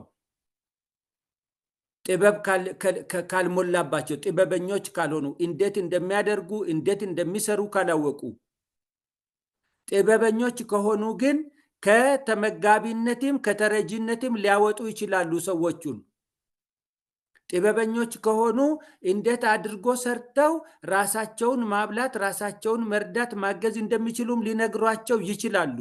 መንገድ ሊያሳዩቸው ይችላሉ። የስራ በር ሊከፍቱላቸው ይችላሉ። ማብላት ብቻ ሳይሆን ከችግር ማውጣት ጭምር ነው ነገርየው ማለት ነው ስራው። ማብላት ማጠጣት ብቻ ሳይሆን ማህበራዊ ችግሮቻቸውንም መፍታት ነው። መሰረታዊ ፍላጎቶቻቸውን ችግር መፍታት ጭምር ስለሆነ ሰዎቹ በመንፈስ ቅዱስና በጥበብ የተሞሉ መሆናቸው ይሄ መመዘኛ ተገቢ ነበረ ማለት ነው። ተገቢ ነበረ ማለት ነው። ጥበብ ሳይሞላባቸው ለቤተ ክርስቲያን ምስጢር መጠንቀቅ አይችሉም። የጢሞቴዎሱ ምስጢርን የሚጠብቁ ይላል። የሃይማኖት ምስጢር የሚጠብቁ ይላል። አይችሉም ምስጢር መጠበቅ። ጥበብ ያልሞላባቸው ዝም ብሎ በቃ አይደለም ሲናገሩም ምን ሲሉም ቃል የማይመርጡ በጥበብ የማይናገሩ ሰው በማይጎዳ መንገድ በሰው አእምሮ ውስጥ ሌላ ጥያቄ በማይፈጥር መንገድ መናገር የማይችሉ ሰዎች እኮ ሊያበሉ ሂደው አበላሽተው ነው የሚመጡት። እኛ ጋር ልምዱ አለ። መናገር የምንችለው ምሳሌ ማድረግ የምንችለው ማለት ነው። ምንድነው የሚያደርጉት? አንዳንዶቹ ዲያቆናት ቤተ ክርስቲያን መሪዎች ጋር ይመጡና መጋቢ ጋር ይመጡና እንደዚህ የሚባል እከለ የሚባል ሰው እጅግ በጣም ተቸግሯል፣ ምግብ ያስፈልገዋል፣ ልብስ ያስፈልገዋል፣ የቤት ኪራይ ለ5 ወር አልከፈለም፣ እንደዚህ ያለ ችግር አለ ይላሉ። መሪው በቃ አለ አይደለም ቤተ ክርስቲያን ውስጥ ገንዘብ ከሌለ የሆነ ነገር ተናግሮ ሌላም ችግር አለ፣ ሌሎችም ችግረኞች አሉ፣ ቤተ ክርስቲያን የምትረዳው አንድን ሰው ብቻ አይደለም ምናምን ብሎ የሆነ ነገር ተናግሮ ይሰጣል ወይም አይሰጥም። ይሄዱና በቀላል መንገድ መሰለህ እንደተገኘው አልቅሼ እምባዬን አፍስሼ እኮ ነው የተቀበልኳቸው ይላል። እምባዬን አፍስሼ እኮ ነው የተቀበልኳቸው እንዲሁ በቀላል መሰለህ እንደ ይላል። ምን እያደረገ ነው ማለት ነው? እርዳታው የሄደለት ሰው ቸርች ውስጥ ያለውን መጋቢ ወይም የቤተ ክርስቲያን ሽማግሌ ጨካኝ ነው፣ አረመኔ ነው፣ እስኪያለቅሱ ድረስ እስኪያነቡ ድረስ አይሰጥም ማለት ነው ይላል። ጥበበኛስ ከሆኑ ያመጣበትንም ቦታ እንዴት እንዳመጣ መናገር አያስፈልገውም። እግዚአብሔርን አመስግነህ ተጠቀምበት። አንተም በዚህ በተገኘው ገንዘብ፣ አንቺም በዚህ በተገኘው ገንዘብ በጥበብ ተጠቀሚ። እንዴት አድርጎ ሌላ ገንዘብ ማምጣት እንደሚችል ማሰብ እንችላለን አብረን እያሉ ነገሮችን አለ አይደለም ወደ ተሻለ ሁኔታ ቤተክርስቲያን ላይ ሸክም የሚሆኑ ቤተክርስቲያን አለ አይደለም የምትቀልባቸው ሰዎች ቁጥር እያነሰ እንዲመጣ ስራ እየያዙ ስራ እየፈለጉ የሚችሉትን ነገር እያደረጉ ራሳቸውን የሚያኖሩበትን ሁኔታ እየፈጠሩ ሊሄዱ ይችላሉ። እነዚህ ሰዎች ጥበበኞች ከሆኑ ማለት ነው። እንደዛ ካልሆነ ግን ችግር ነው። ማንም ብድግ ብሎ በህዝብ ፊት ቆሞ በጉባኤ ፊት ቆሞ በቃ ዲያቆን መሆን ይችላል ተብሎ አይደረግም። አገልግሎቱ ከእግዚአብሔርና ከህዝብ ከቤተ ክርስቲያን የሚቀበሉት ኃላፊነት ነው። ሐዋርያት ስራ ላይም ይሄንን ነው የተቀበሉት። ጢሞቴዎስ ውስጥ ያለውም የሽማግሌዎችንና የዲያቆናትን መመዘኛ በጣም ግልጽ አድርጎ ከበድ ያለ ነገር ነው የሚያስቀምጠው። በዚያ መመዘኛ መጥተው በህዝብ ፊት ተጸልዮላቸው ኃላፊነት ነው የሚቀበሉት። ባለ አደራ ነው የሚሆኑት በዚያ በተለየ ስራ ላይ ማለት ነው። ስራቸውስ ምንድን ነው? በትንሹ ልናገር። ስራቸው ምንድን ነው? አገልግሎታቸው ምንድን ነው? የዲያቆናት ማዕድንና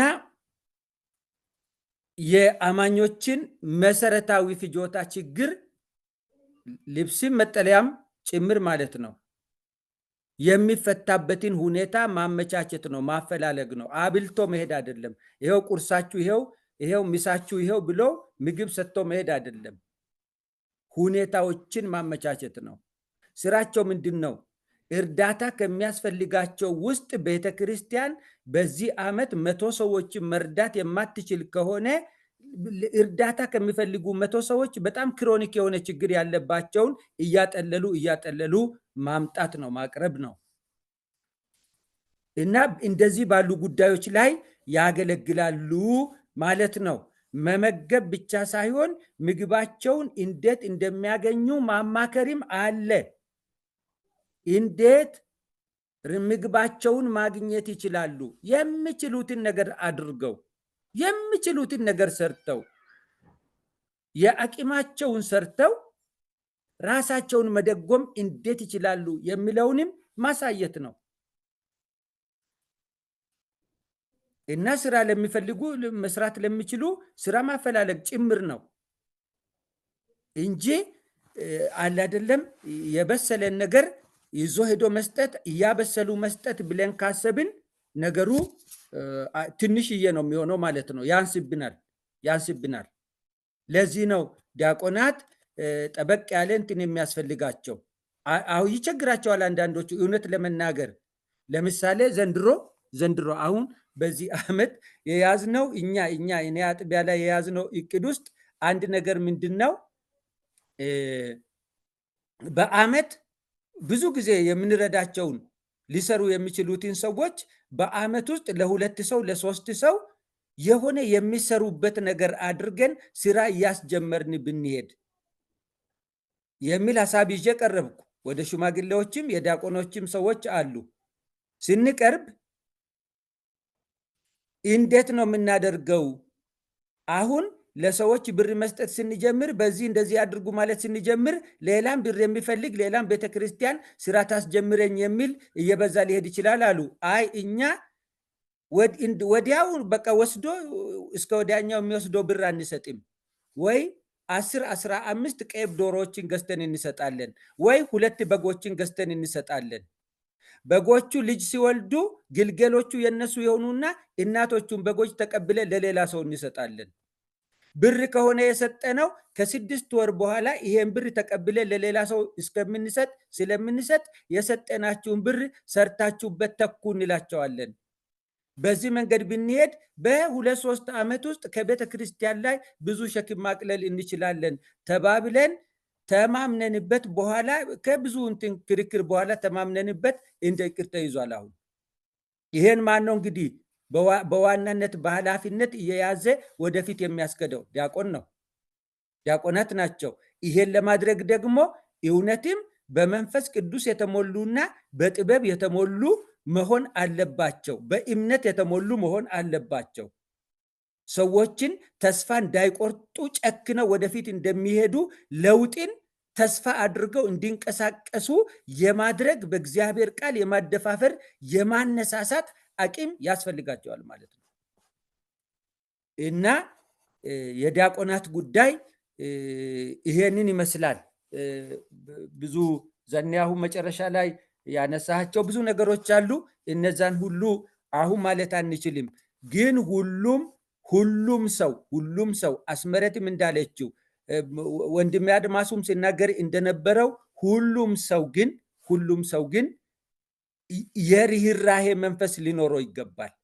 ሁሉም ሰው ግን ለኔ ያለኝ ነገር ለነዚህ ድሆች ያስፈልጋቸዋል፣ ለኔ የሆነ ነገር ለሰው ሁሉ ቢሆን ጥሩ ነው የሚል መሰረታዊ እምነት፣ መሰረታዊ ምንድነው የሚባለው ርህራሄ ያስፈልገዋል። ሁሉም አማኝ፣ ሁሉም ደቀ መዝሙር፣ ሁሉም የክርስቶስ ተከታይ የሚለው ደግሞ ቤዝ ነው፣ በቃ ፋውንዴሽን ነው። ይሄንን ነው ሊል የሚፈልገው። ጌታ ይባርካችሁ። አሜን። ፓስተር ተሴ ጌታ ጸጋውን ያብዛልህ። እንግዲህ ሰዓታችንም ሄዷል። ያው ሁለት ነገር እናያለን ማለት ነው። ሁለት ነገር ምንድነው? አንደኛ ፕራክቲካል ኒድስ የሚባሉትን ነገሮች እነሱ መኖር አለባቸው። ያ ደግሞ ፕራክቲካል ኒድስ ደግሞ የሚመጣው ያው ከኛው ከቤተ ክርስቲያን ነው፣ ከሌላ ከውጭ የሚመጣ ነገር የለም። እሱ መሟላት ይኖርበታል። እንደገና ደግሞ እሱን የተሟላውን ነገር ደግሞ ዲስትሪቢዩት አፈጻጸም፣ የአገልግሎት አፈጻጸም፣ ጥራት ያለው የአገልግሎት አፈጻጸም መፈጸም እንዲቻል የአገልግሎቱን የሚፈጽሙ ሰዎች በጣም የተካኑ መሆን አለባቸው ማለት ነው። በእውቀት፣ በጥበብ፣ በመንፈስ ቅዱስ የበሰሉ ሰዎች መሆን አለባቸው ማለት ነው። እና እዚህ የምንመለከተው አሁን ይሄ ጎደለ የሚበላ አጠረ ምናምን ሳይሆን የአፈጻጸም ችግር እንዳለ እሱን ነው ለሐዋርያቶቹ የደረሰው መልእክት ይሄ ነው። የአፈጻጸም ችግር አለ፣ አድሎ አለ የሚል ነው። አድሎ ከየት መጣ? ምንጩ ምንድን ነው የሚለው እንግዲህ ሰው አድሎ የሚያደርግበት ብዙ ነገሮች ሊኖሩ ይችላሉ በተለያየ ምክንያት እና እነዛ ትክክል እንዳይደሉ የሚያመለክት ነው ማለት ነው። እና እነዚህ አድሎዎች ሁሉ ችግሮች የሚቀረፉት የእግዚአብሔር መንፈስ ሲኖርብን፣ የእግዚአብሔር መንፈስ እንግዲህ የሞላባቸው ሲባል እኮ በአጭሩ ወደ እውነት የሚመራቸው ማለት ነው።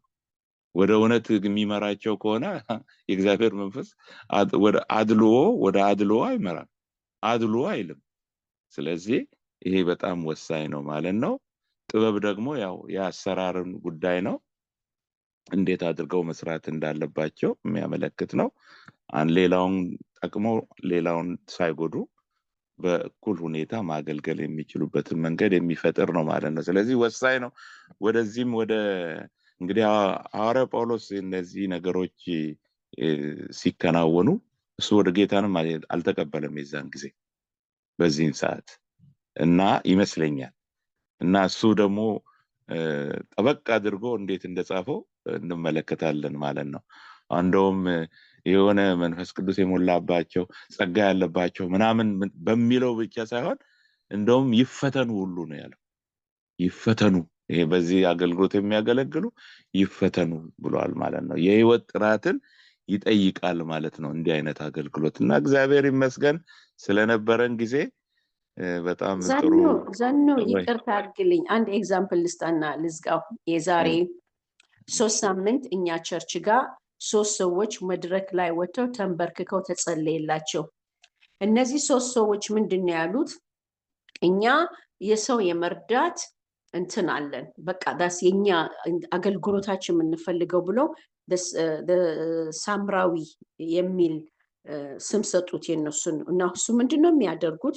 ብዙ ስደተኞች ወደ አሜሪካ ሲመጡ ያው የኤርትራ ቸርች ጋር ብዙ ተንከራተው በብዙ ሀገር መጥተው እንትን ሲሉ ስራ ያስፈልጋቸዋል፣ ቤት ኪራይ የሚከፍልላቸው እንደዚህ ኤስታብሊሽ እስኪሆኑ ድረስ እነዚህ አሁን 3ቱ ወደ ውጭ ወደ መድረኩ መጡ፣ ተጸለየላቸው። ዲያቆኖች ግን አይደሉም። የሚገርማችሁ እነዚህ ይሄንን ማድረግ እንፈልጋለን፣ ልባችን ጋር ሸክም ያለው ይሄ ነው ብለው አሁን እግዚአብሔር ይመስገን እየተከታተሉ ማለት ነው።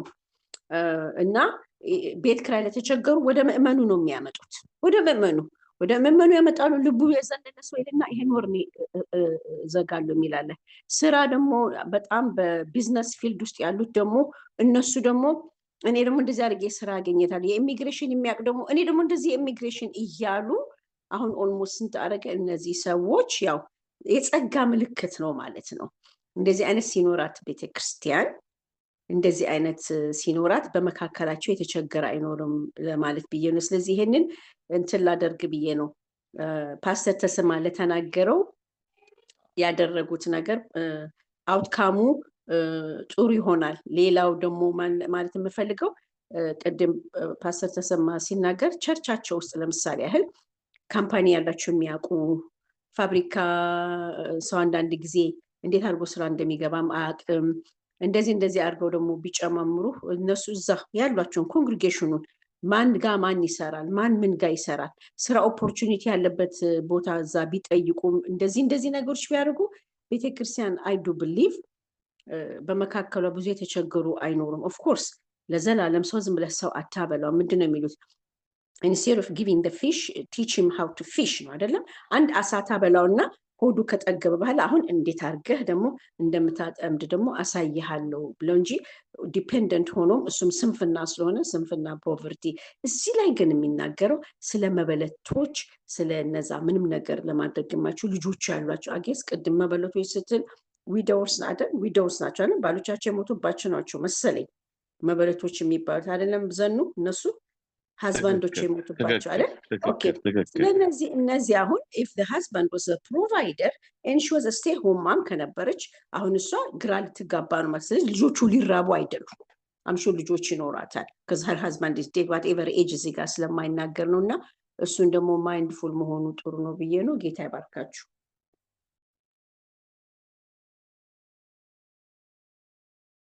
አሜን አሜን። እግዚአብሔር የተመሰገነ ይሁን።